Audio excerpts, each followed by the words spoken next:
What up, everybody? It's the MyPITBOARD team back again with another weekly technical analysis. And today we're super pumped to do the second round of Supercross, which was at Oakland this past weekend. And my, oh my, what a different podium finish that we got. So once again, we're only going to go through the 450 main event, and we're super excited to break it down with the crew. I'm Kibby. I'm the founder of MyPITBOARD, and I got our other MyPITBOARD teammates here. Tyler, do you take away the introduction, and then Evan, go for it. Yeah, we're back again. Got some good feedback from the first one, so hopefully we can improve on that. And yeah, I'm Tyler Medaglia, and I'm the MyPITBOARD crash test dummy. Yeah, we're super pumped to be doing this again with you guys. Hopefully you guys enjoy it. But I'm Ev, I'm the brand specialist, and also a rider myself. So let's get into it. Yeah, so let's jump right into it. We got a couple of things on the agenda to talk about today. First of all, some of the feedback that we got from our first video. We were at 720p. We now paid for the premium subscription plan, and now we can record on 1080p.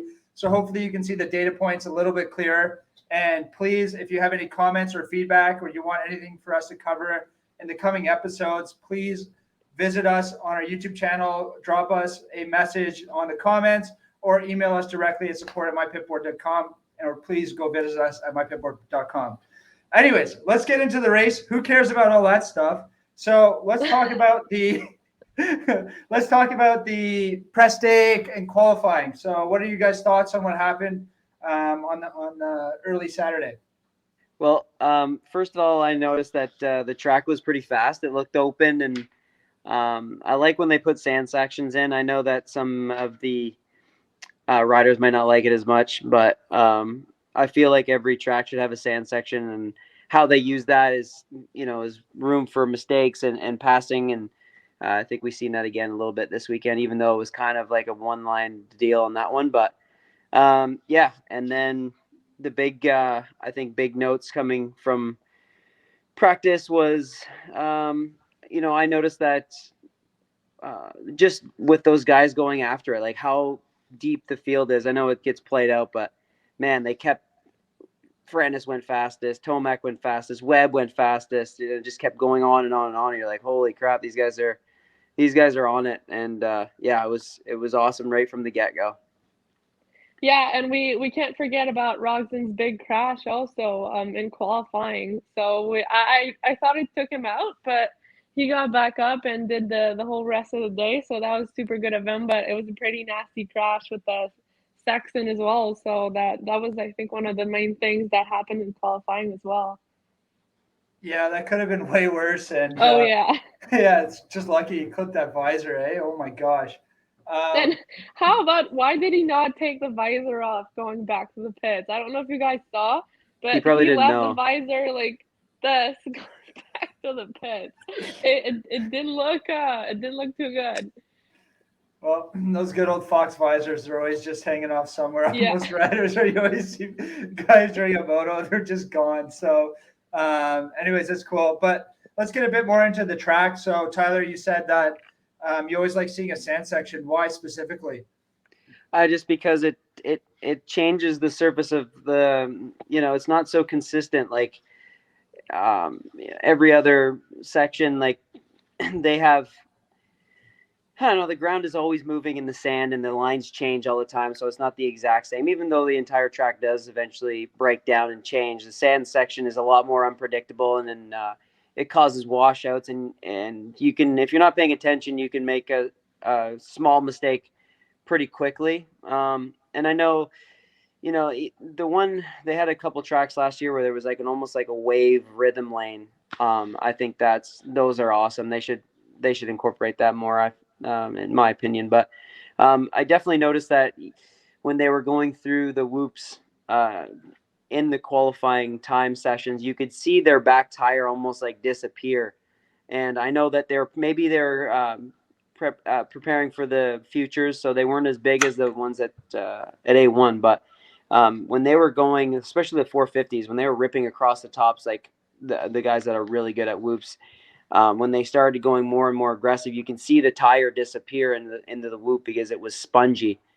So we were kind of going to expect them to be broken down, and they looked even more notchy, right? You seen even A lot of dancing side to side and in the whoops in the 450s. It was pretty noticeable. So the track it looked great. Like that looked like a really fun track to ride, to be honest. And I liked how there was some moisture in the dirt and it stayed because of the cool temperatures. And yeah, I think it turned out to be a sick racetrack. Yeah, sand traps are always like super interesting, but I feel like this one was pretty mellow. We've seen some much deadlier one, might I say, where guys like fell in all the time. So it wasn't too bad this weekend. But yeah, as you said, the whoops were a little better than A1, but by the end of the night, I think it was like the longest set of whoops. You could see like there was just a big rut going through all of it. Like the guys would just go, there was like a big rut in the rollers. So that must be like so weird because you don't want to like sway from like lower to higher. So you just want to stay in the rut. But it must be hard to hit at that speed and that point. Yeah, cool. So, what were your initial thoughts watching the race? Like now that the race ended, what were your thoughts going into the race in terms of, well, how about let's take a step back. You guys as racers, right? So you've gone through the first moto of the year that there's all this hype, all this nervousness around, all this hype. Now you're starting to settle down. You kind of know where the playing field's at. What does it look like now going into the second race of the year? Can you guys give it from your perspective just to get more understanding about what these guys are feeling? I think the first thing is that they know what it's going to feel like. Even though it's still dirt bike racing, it's still Supercross racing. They've done it years and years and years. It's just like every year, the first round, there's a lot of question marks and the jitters and stuff. But then once you run through it once, you know what it's going to feel like, right? So you know what that, going down the tunnel into the loading, riding with the hay bales again and our tough blocks and just that pressure of the vibe. And now with fans back, even though the attendance didn't look as big as A1, but that's just those things that they have to run through to get that feel back again. And it's the same goes for no matter what type of racing you're doing, whether it's in the woods or motocross, supercross, street bike. I think it's just the same thing. You just got to do reps and you got to get that first one in and over with, and then you know what it feels like. Yeah, for sure. I'm 100% certain that everyone came into this round much calmer and relaxed than the first one. The jitters weren't so bad, I'm sure, because I know that's the case for myself. But I feel like once the first round is done, the first round of the season, you kind of know a bit more about where you stand in the pack and stuff. But again, that doesn't tell you that much because as we've seen from the podium this weekend, it can change a lot from one week to another, and you can't really expect a result in that sort of class where everybody goes so fast and like the seconds are so close. But definitely more relaxed coming into second round.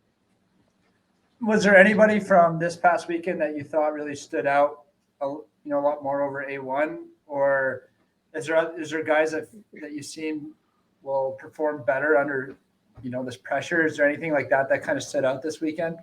Well, I think I think Anderson, there was a big question mark with how well could have Anderson done last weekend had he not gotten taken out or not went down, and he definitely answered it. I think that was a huge thing. How, and typically Tomac is good at the second round once he gets that first one out of the way too, and he definitely looked better. I noticed that his bike looked like they set it up a bit softer, at least in the front anyways. I noticed while they were doing the race day live, and when they was attacking, the front end was moving a lot more, in transitions coming into turns. It wasn't just like that board, right, that you can just see just like chopping. He was actually sitting on the front and it actually moved a little bit more like a motocross setup. So it looked like he softened up the forks, and then like he said, and I think they were working on their starts. Like we were talking about before, how those guys struggle with their starts a little bit. They need to get back to work, and he said that he was pretty in the heat race. He had a good start. He said he didn't have the whole shot, but he was in the mix up front. So he's definitely showing that he went back to work on the starts. Yeah, I think his ride was good. Obviously, Plessinger's ride was great, and but going back, I think Anderson was still more impressive just because at one point in the race, AP started to start to catch him and put a little bit of pressure back on him, and I think too with Anderson answering that and stepping it back up and pulling back away, it was a testament to how well he's doing and how good his form is right now. Because after not winning for a long time, the pressure of leading from right off the bat and then someone running you down a bit, he was still composed and mistake free all through that test that. Uh-oh. Uh-oh. Uh-oh. We lost him. He's frozen in a terrible spot too. Tyler, where did you go? Oh, he's back. Okay, there. We're good. Did you get my whole answer or no? We got most of it. Most of it. So, well, we'll just stick to that for now. Ev, do you want to finish up on that topic and then we'll move to the next one?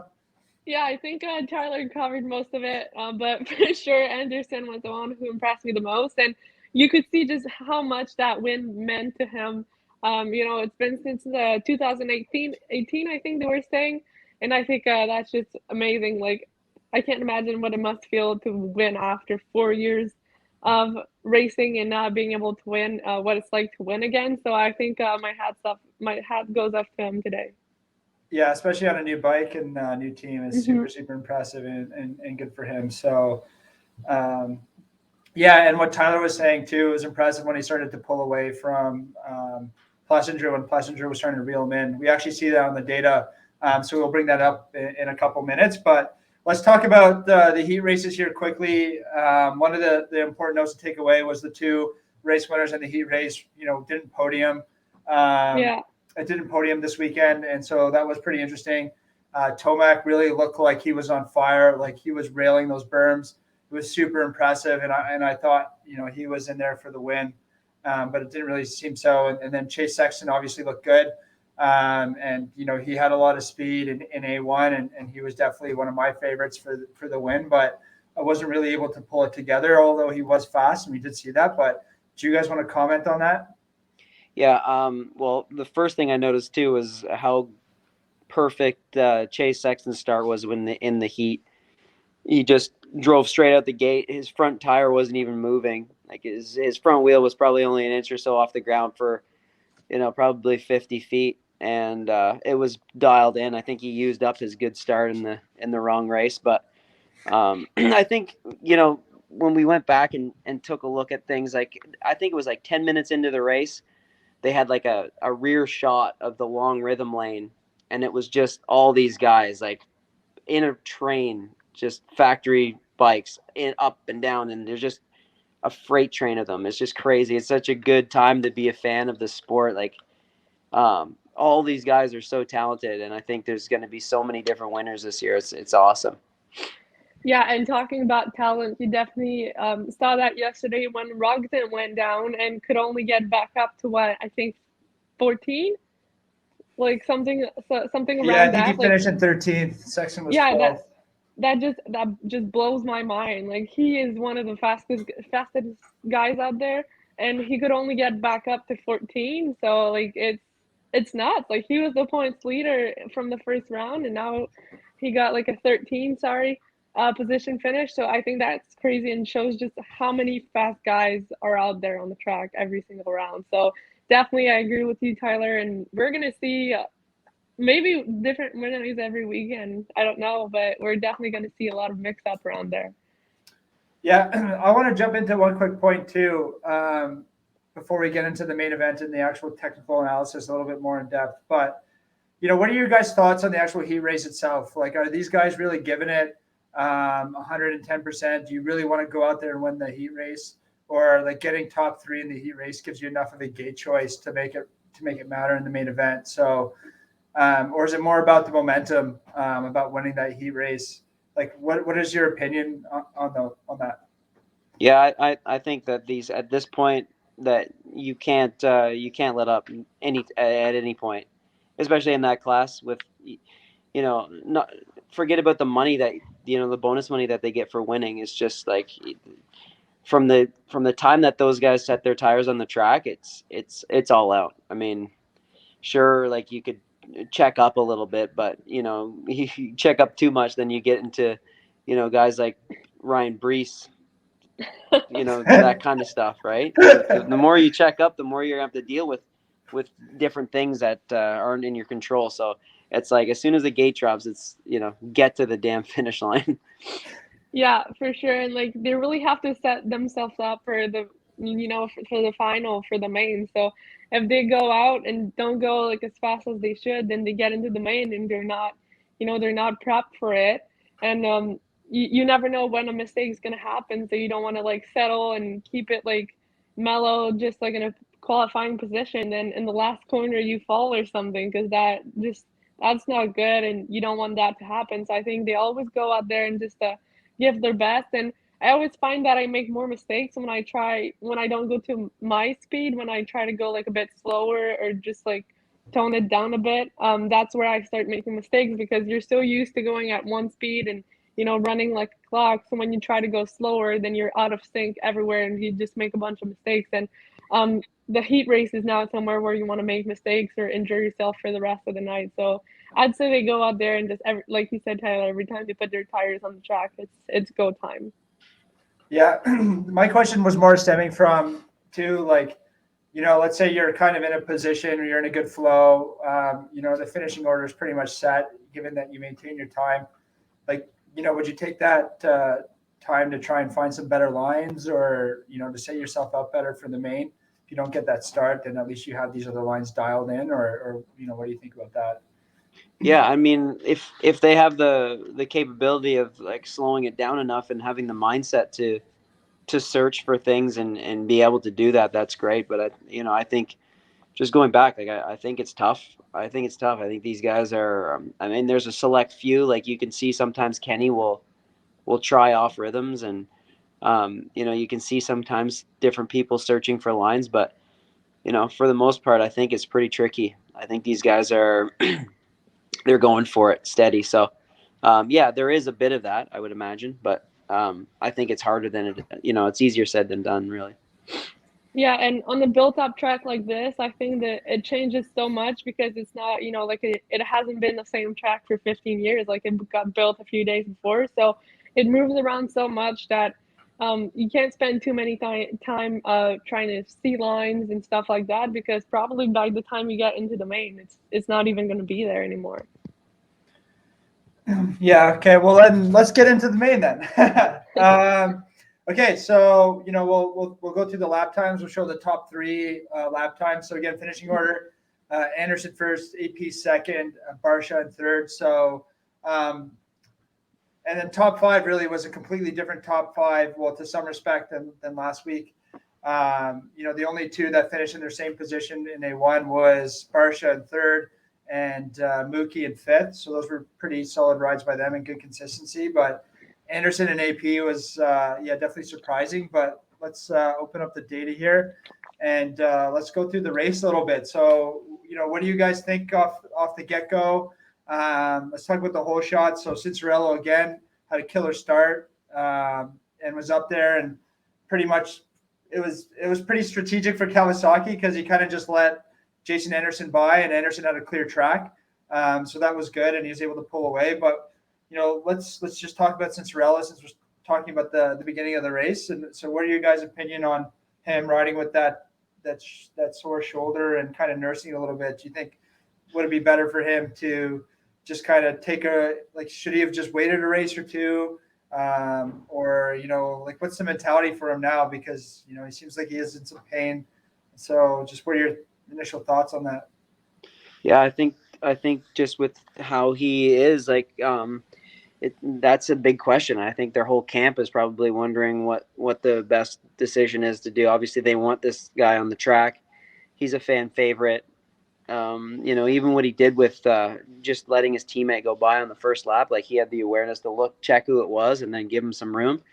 And then, there's going to be a certain point where he's going to need to make a decision. I mean, you could see what happens. Like he got to that, I don't know what point it was in the race, but somebody was pressuring him. He was trying to block, and he almost went down. He tucked the front a bit, and it looked like he used a lot of strength to hold the bike up, and then he immediately dropped his elbow. And I don't know, how much, these micro tears and stuff that's happening, and during this intensity, the such high intensity of the racing, like, will his body be able to fully recover from this while still, trying to maintain the level that these guys are at? I think is pretty challenging, and you can see it, right? It's not like it was much better or different than Anaheim 1. He kind of rode one of the only ones that rode the same, like, good start, and then, held on to as long as he could. I think that little mistake was similar. It looked like it took a lot out of him. So the question is, and I mean, he's a skinny kid. He's not, he doesn't have big, broad shoulders and a ton of muscle in there. So yeah, they're going to have to make a decision soon. But I think, but what he's doing is great. And I know he's, it's not where he wants to finish, but he's still in the show and making a mark.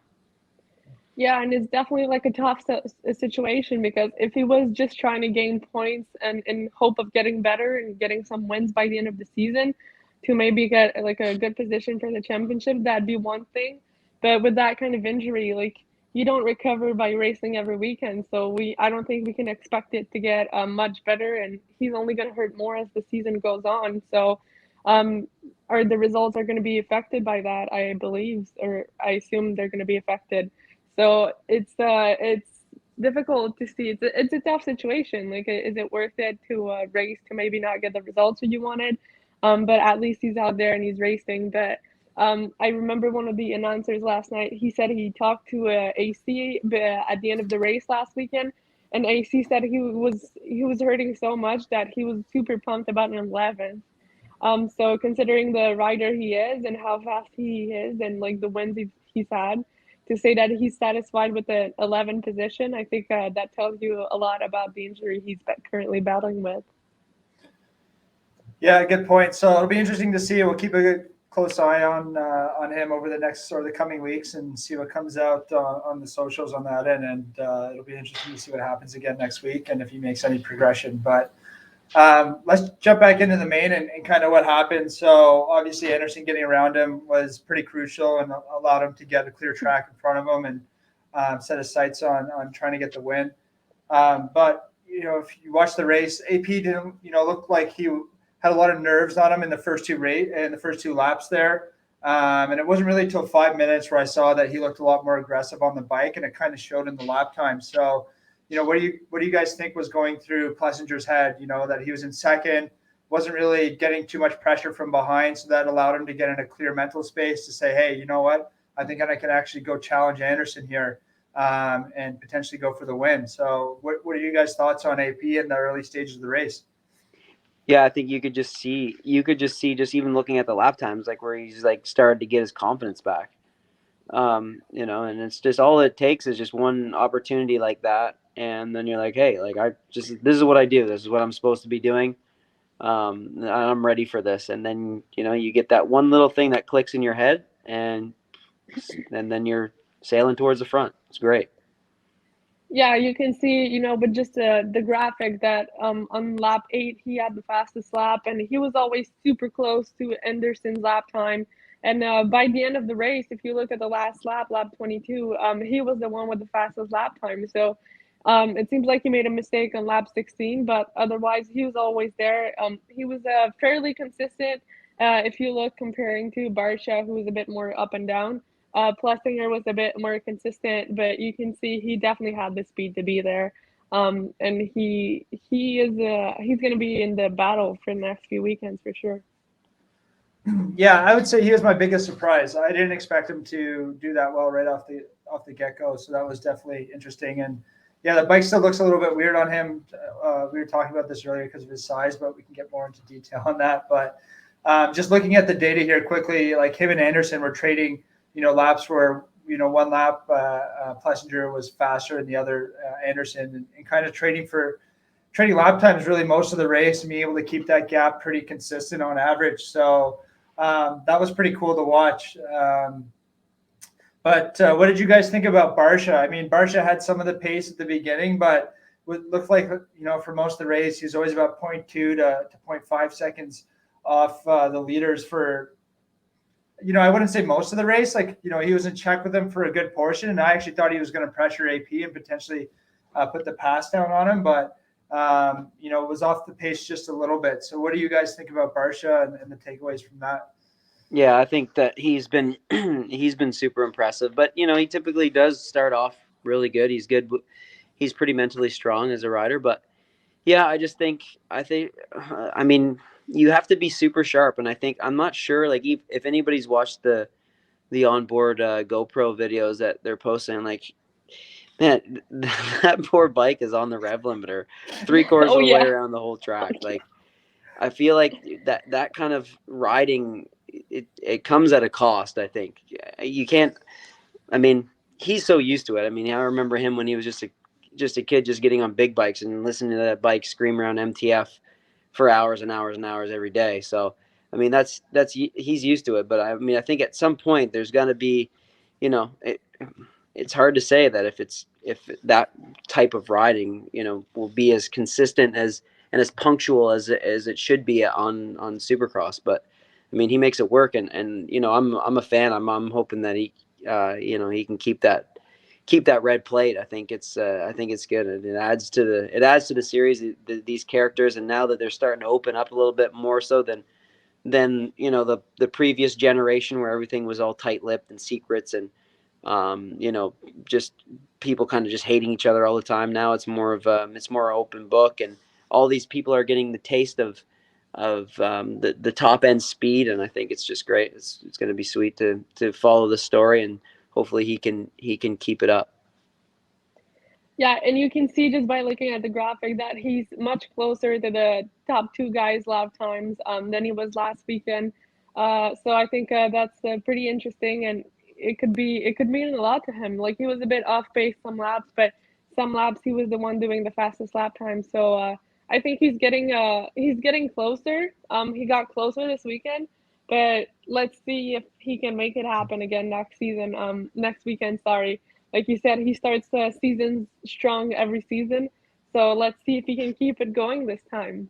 And he's actually still on the same generation bike as he was on last year. Like, he's not on the new platform that AP and Mookie are on. So it'll be interesting to see if they, if he continues to lead the championship or whatever, if they're going to, want to push him to get onto the new bike, or if there's at some point this season, it'll be interesting to see whether they switch him up and put him on the new bike that kind of like Prado's riding.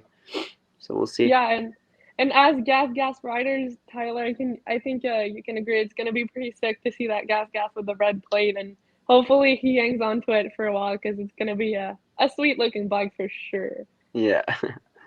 Yeah. It'll be interesting to see, because the field is so stacked. So I feel like this is kind of a Dungey season to win the championship, where it's not about winning the races, but being the most consistent. What do you guys think about that? Oh, yeah, I sure. agree with that. That's how it's going to have to be. These and then just like start technique is the most important thing right now. Yeah. Well, all right. Well, let's get into the next one. So, what do you guys think about Tomac? So here we got the graphic about Barsha versus Tomac, because I remember towards the end of the race, Tomac was starting to pressure and close the gap in on Barsha. So again, Tomac was the heat winner and looked like he was absolutely on rails. I mean, he didn't have necessarily a bad start. I mean, he was probably up there in the top 5 or 10-ish, maybe a little bit. Well, he was definitely in the top 10, but I thought he was going to have a lot more into him. I thought we would see that old Tomac back with the aggression, but like you were saying, his bike definitely looked more like a motocross setup, and he was riding it a lot harder, and it, definitely looked more fun to watch him on it compared to last week. So what are your guys' takeaway on Tomac this week? Yeah, I think he's just I think they're just dialing him in for the race spec. I mean, and I think he's just going to continue to get better once he gets rolling. I think this consistency thing is I think they made that clear that he needs to work on it, and so far he's being consistent, and the bike looks good, and he seems happy. I mean, he's good during the interviews, which is he's showing more personality than he ever has. So yeah, I look for him to keep improving, and yeah, I just keep adding to it, man. It's so awesome to be a fan right now. Yeah, for sure. It was great to see, and it was definitely weird that he's the one who won the Eat race, but he came in and did not win the moto or top three. But he was pretty close, and like you said, he was closing in on Barsha at some point, but he was still pretty close. And the lap times do tell you that some laps he was faster, some laps he was slower. I think he made a mistake on one of the laps, but otherwise, yeah, on lap 11, I think he made probably a mistake and lost a bit of time there. But otherwise, they were super close in time. So that kind of race, it depends mostly on the start you get, So if he gets a good start, goes out front, maybe the story will be different next time. Yeah, it'll be interesting to see what happens next week. So here's kind of the comparison with Anderson. So as you can see, he didn't really get the greatest start in comparison with Anderson, but during some points of the race, I mean, the early stages and the later stages, he was holding a good pace, but dropped off a little bit in the middle here. Where do you guys have him placing next week? What do you like? It seems like it's been a week over week progression, and do you guys see that as a continuing trend? Yeah, I mean, obviously, they have worked on his starts and they were better. So, yeah, I just think that I'm just hoping that these guys keep everything on two wheels and keep this this shuffling going on, because it's awesome. I think, the big thing with this is just how good Anderson is. I'm still pretty shocked about that. It's impressive. And now with that, hopefully he can ride this confidence, because the championship is, I mean, it is only 2 rounds in, but man, there's a lot of people close. There was so much mix up that the points are so tight, and yeah, and there's with so much talent and still so much more people that we know that can do better and get on the podium and win. I think let's just hope that it continues like this. Yeah, for sure. The battle is awesome. As like, it's hard to predict anything because you never know. It changed so much from week 1 to 2 that it's hard to tell how the season's gonna go. But you can see that Tomac was still a bit off pace in this one. For most of the laps, he did get a few good laps compared to Henderson, but for the most part, he was a bit off pace. So I'm interested to see next week. Yeah, I keep saying it, but I think it's the only thing that we can say really, because it changes so much that you never really know, and you look forward towards every race because you never know what it's going to be like. Yeah, and you don't see. When's the last time Anderson only had Tomac only had 2 lap times faster than Anderson in a full 20-minute main. Like, it's good. It's Anderson is on. They got that bike dialed for him, and I think he's just found that new motivation to just rejuvenate himself. Mm. So let's get into the next topic. Webb, what's going on with him, you guys think? That's a good question. I mean, I think it's just going back to the same old thing. I think there's just so many good riders, and that track didn't really. That track was more like kind of the big cutting tight. There wasn't really those deep ruts where you're gonna have to pivot and point and shoot.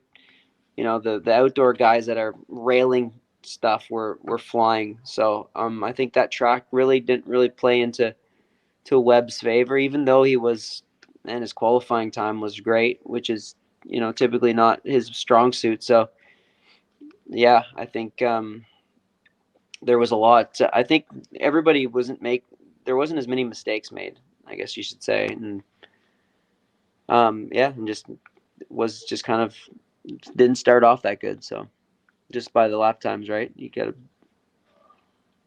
Yeah, and I think we've mentioned it enough, but I don't think for this season winning one weekend is gonna win you the whole championship. So he's been he's been doing kind of so far, but you never know in the end. Like we've seen people win championships without winning almost any race. So you never know. He is the champ currently. So I think he can pull some magic out of his bag anytime. So we just have to stay prepared for it. Yeah, I completely agree. I mean, looking at the charts here, this is all the KTM squad, and definitely off pace with Passenger, but it's too early to tell. It's he didn't get the greatest start, was just kind of caught up in the middle of the pack, and really, I don't think he could have.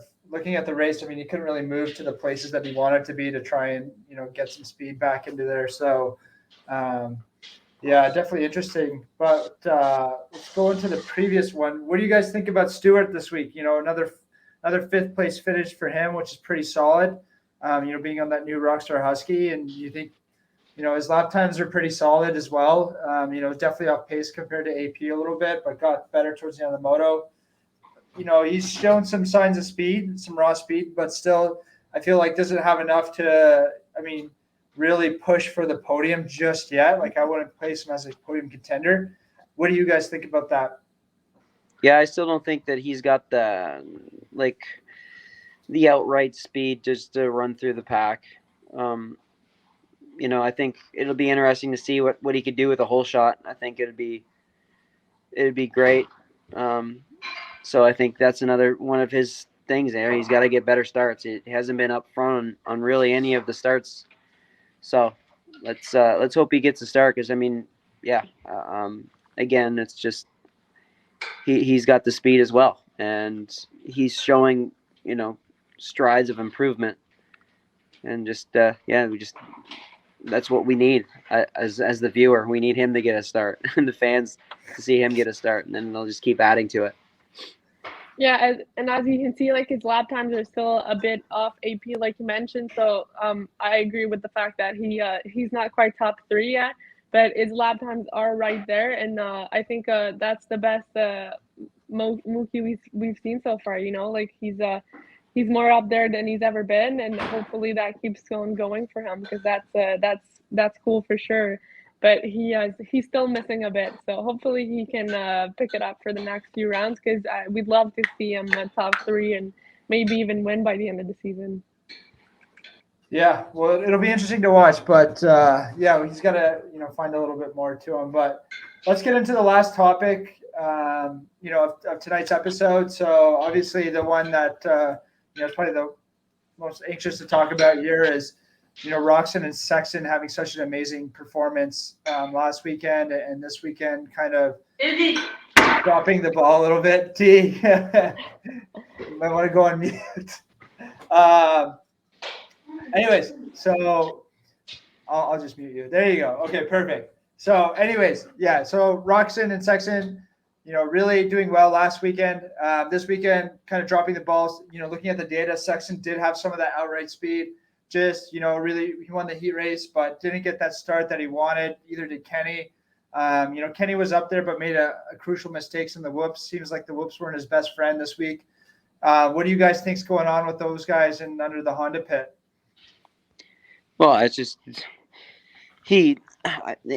whether that crash in the qualifying affected him. Whether it was maybe he had a bit of an injury, like they showed him pulling in, he was holding his shoulder and his elbow, and maybe that was a case of maybe it was just his arm was a little bit weak, and once that bike started swapping back and forth, it was hard to hold on to, and he crashed. I mean, that's just those things are going to happen. I mean, and I think it's just I just think it was just bad luck. I mean, really, Chase nailed his start in the qualifier, which is, it's not like it's going to make it much of a difference in the main. He had first gate pick, so he would have had the best gate. Just maybe messed up a shift, or maybe the front end popped up, just messed up the start just enough to get you back into the mid pack and into a melee. And I think at one point Sexton must have stalled his biker because he got shuffled back because he was up there. But yeah. Yeah, Oh. it was definitely funny to see that they both did so well in the heat race, and then they came into the main and did not as good. And they weren't out there, they weren't dominating like they did last week. So that was definitely something different. But as you can see, like in this slide, it's just so much. It's so obvious how much more Jason Anderson was controlled, and like in less all over the place, because you look at the lap times and Kenny did the mistake, but even then you look at his other laps and it goes up and down. And same thing with Sexton, he made at least two big mistakes that cost him a few seconds. So I think that's just experience is going to need to come in for him, but they just weren't as there this weekend as they were last weekend. So I guess we'll see for next weekend. Yeah. Well, let's just yeah, it'll be interesting to see what happens next weekend. I mean, I think Sexton did have the speed there. Looking at the data, I mean, he did stall and lost some momentum. And when Kenny went down, he lost some momentum as well. So the race, really didn't go as planned. And for those guys, I think they finished 12th, 13th. So, I'm still, unfortunately, I mean, I hope Kenny's okay.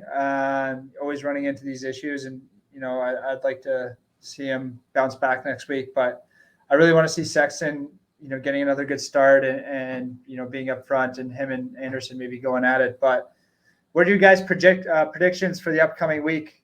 What do you think's in store? Well, I'm just, it's hard to predict right now. It's so, I mean, like it's awesome to watch the race day live, and you can kind of see like the demeanor of the riders and what the track is kind of, how the track is looking, how it's going to break down, and who it suits. So it's right now it's hard to really put a prediction down. You know what I mean? Like last week, I would have said that Sexton was going to clean up this weekend, and it didn't happen. So yeah, we'll have to just wait and see, really. And I'm hoping that Barsha can keep that red plate. But it's there's just more questions, I guess, than answers, right? Like, will Anderson keep this up? Will Roczen rebound? Will Webb rebound? Is Tomac going to continue his trajectory? So lots of questions.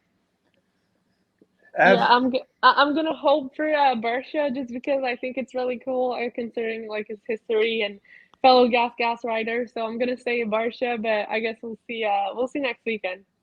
Yeah, and I'm putting myself down for Chase. I think he's got it in him, and I think last year he showed more progression race over race. So someone who's going to mature over time. So I'm stamping Chase, but yeah. So other than that, that's pretty much it for the episode. So we're going to end it here. 42 minutes later, 43 minutes later. Yeah. We tried to clean the episode up in terms of timing, but there's lots to talk about, and lots. We get carried away. Yeah, I know. But I hope you guys enjoyed this week's episode. Please, again, drop us a comment in our YouTube channel or on Vital MX as well, or even on our website at mypitboard.com. We really want to hear your feedback. We even want to have like guests come on live. So whatever you guys think, who would be a good guest to come on and bring their expertise in and get your questions going. So it would be super awesome to have that. And please check us out and leave a comment or like, and we would love to keep improving. So yeah, thanks everyone. I don't know if you guys got some final feedback or any other last questions or concerns, but I guess we can, Yeah, no, I think it's good. We'll work on tightening it up a bit so it doesn't get so long in the tooth, but we'll figure it out. Yeah, well, thanks everybody for watching, and we'll see you guys next week. Bye-bye.